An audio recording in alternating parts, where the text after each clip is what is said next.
You brought up some interesting points before we started to record that I hadn't necessarily thought of. Number one, Jimbo Fisher's not on Twitter, not on social media. He doesn't. Yeah, he's not a big fan of social media and Twitter. So he's not on there.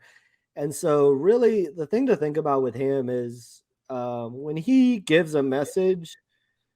One, I think he felt like he needed to respond to what was said, and it was directly calling out Texas A&M and the program and the way they did things. And so, I think he definitely felt the need to respond and came out obviously very very vigorously in defending them. And when he is speaking to people, he's speaking to basically just only a couple people. He's speaking to his current players in the administration, future players, targets, players that they're in on in this class, and the fans. And that's all he really cares about, and really only cares about what's best for Texas A&M. And so that was where his response was kind of directed at, and the response coming out of it was extremely positive from commits and current players and everybody just looking ahead to that October 8th matchup, which is going to be really spicy in Tuscaloosa.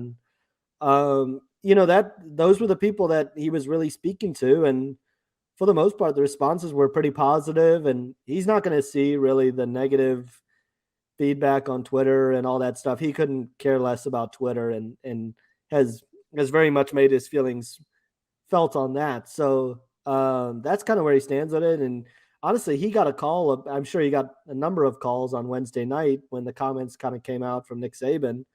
But it wasn't like he was scrolling through Twitter and saw it. He got several phone calls about what Nick Saban had said.